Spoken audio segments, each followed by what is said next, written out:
but it is just an absolute showstopper. This is in the show row, the showstopper row at Matt's. This thing is so sweet. It's a white Peterbilt,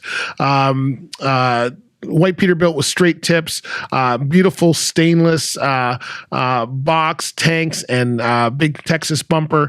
This is the cool part, single headlights, beautiful custom grille. This is by STS, and this thing is one sweet ride.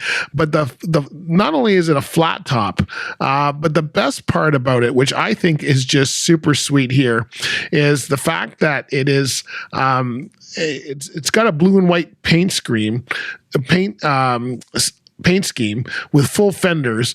But the cool thing is this is a dump trailer box. Man, you should see the dump box. I've never seen a dump box like this. In fact, I would do this where it's got lights underneath the dump box.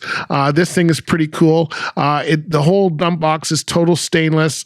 Who puts lights underneath? When you chrome up your landing gear, that's a sign that you're serious about what you're doing. And I don't know how much dirt this thing gets into with all the full light packages and the low light bar at the back, but this thing is just screaming to be a showstopper truck, and this is why this thing was at Matt's. This is just amazing to see this. They had the whole trailer tipped right up so you could see underneath, all of the lights and the chrome.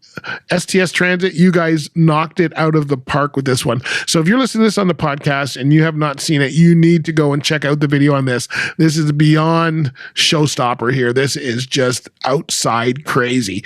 It's my kind of crazy though.